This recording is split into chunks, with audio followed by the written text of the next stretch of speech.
Значит, вот на сегодняшний день у нас в коллекции самая большая группа хранения – это археология. Все предметы археологии, которые достались нам от Музея древностей Таврической учено-архивной комиссии, и все как бы то, что пополняло фонды музея в течение многих-многих лет. Вот мы с вами сейчас стоим перед витриной, где представлены в экспозиции предметы, характеризующие греческую культуру. Чернолаковая посуда, значит, расписная. Вот как раз вот это те вещи, которые достались нам и вместе с коллекцией Музея древностей ТУАК. Как раз в своей деятельности ТУАК руководствовались тем, что обменивались с другими музеями, существовавшими в то время в России, своими находками. И Симферополь оказался как бы в таком районе, в окрестностях нет памятников, связанных с греческой культурой, с античностью.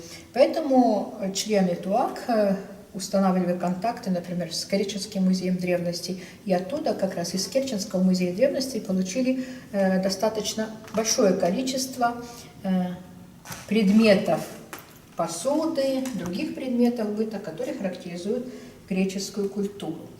И нужно сказать, что сотрудники музея, которые работали в разное время в музее, им удалось сохранить вот эти вещи, и мы их используем сейчас в большом количестве нашей экспозиции, потому что на сегодняшний день как бы античных вещей к нам попадает очень и очень мало. Вот это одна как бы из форм комплектования археологических фондов. Это то, что досталось нам по наследству. Как бы в разное время в музее работали сотрудники, которые исследовали археологические памятники и тоже передавали в музей свои находки. Это мы с вами увидим чуть попозже. Значит, есть еще один способ комплектования археологии. Это систематические экспедиции научные, которые исследуют памятники в течение длительного времени и находки передают в музей. Пауза, идем туда. Значит, с 1945 года в Крыму начала работать Тавроскифская экспедиция под руководством Павла Николаевича Шульца. И среди как бы находок, конечно, самые нашумевшие, самые знаменитые вещи – это те, которые были найдены в мавзолее скифской знати, где был захоронен царь Скилур. Но кое-что из этих находок досталось и нашему музею. Вот все, что представлено в этой витринке, как бы это все рассказывает о культуре поздних скифов, которые населяли как раз Неаполь скифский. Нужно сказать, что вот эта коллекция археологических предметов по истории поздних скифов среди всей коллекции нашего музея археологической, наверное, одна из самых многочисленных. После 40-х, там, в 70-е, 80-е годы памятник этот продолжал исследоваться. В свое время нам достаточно много вещей передала экспедиция, которая работала на Неаполе скифском под руководством Ольги Александровны Махневой. И здесь мы увидим с вами и краснолаковую посуду, и лепную скифскую керамику. Краснолаковую, понятно, что получали в обмен на какие-то товары из греческих городов. Достаточно много изделий из бронзы, различные амулеты бронзовые, сделанные из египетского фаянса, отчажные подставки, ну и такой интересный предмет, как вот захоронение младенца в амфоре. Тоже такая непонятно для чего традиция существовала, в общем-то, у поздних скифов.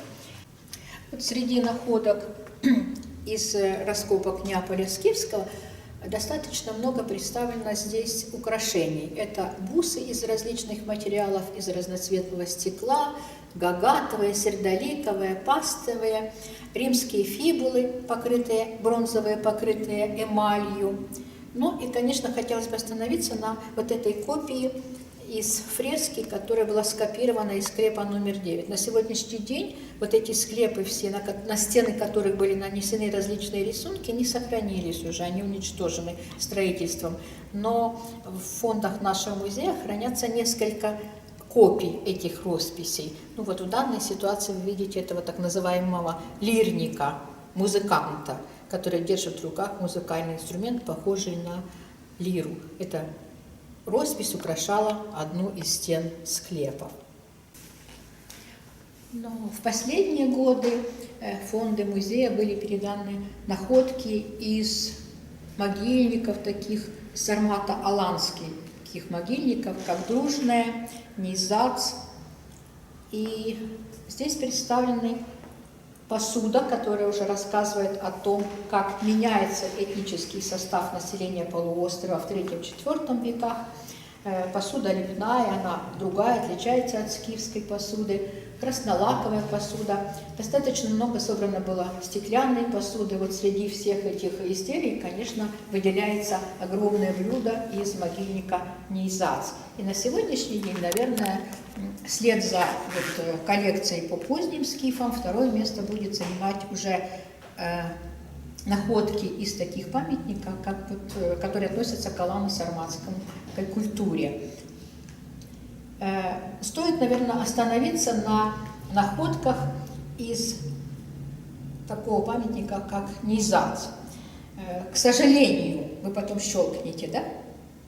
Некоторые вещи были отправлены на выставку в Германию, оттуда в Амстердам, и сейчас уже посетители музея не могут увидеть самых интересных, пожалуй, из этих находок. Это таких вот водолеев, как, потом щелкните, в виде баранов, лепные. Такие встречаются только на этом памятнике, больше нигде.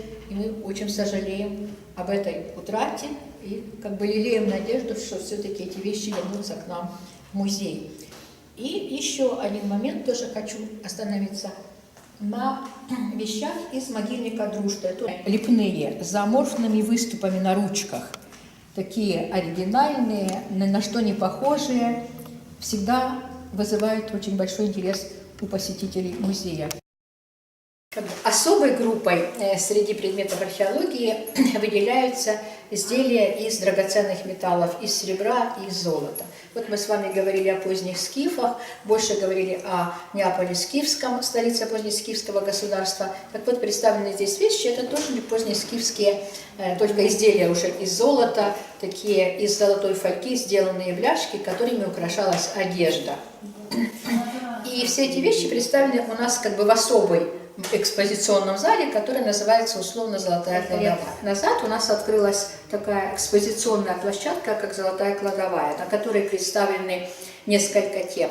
Это сокровища Крымской Готии, нумизматические предметы, 5 кладов выставлены на этой площадке, и так называемая выставка временная, это ФСБ против черной археологии. Ну вот мы с вами находимся как раз в центральном зале этой кладовой, который называется «Сокровища Крымской Готии». Здесь представлен костюм, который прослеживается от первых веков нашей эры, скифский, сарматский, детали этого костюма, сармато-аланский костюм реконструирован по материалам могильника Дружная, где одно из богатых захоронений представлено в одной из витрин, и затем реконструкция уже женского костюма эпохи раннего Средневековья, это 6-7 века. Вот перед вами представлены, наверное, несколько из самых таких интересных объектов, представленных на этой выставке. Это золотая диадема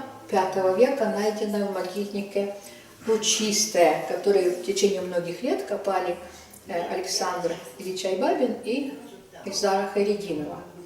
Ну, пожалуй, наверное, нужно остановиться не только на диадеме, она сама за себя говорит, потому что это вещи золотые все, она состоит из 267 таких деталей, которые составляли такой головной убор молодой женщины. Можно остановиться на вот этой стеклянной амфоре, такие крайне редкие сосуды встречаются, ну, в Крыму единственные, не знаю, на территории Советского Союза бывшего, по-моему, тоже нет. Кто-то мне говорил, что всего 2 такие вазы существуют вообще в таком полном виде. Мы их представляем с этого дня, значит, вот в нашей золотой кладовой. И, пожалуй, такого обилия вот оригиноголовых пряжек, пряжек со львами и пряжек с крестами, наверное, нет ни в одном музее. И это все находки дает нам как раз могильник Лучистая. Их на сегодняшний день у нас уже 69.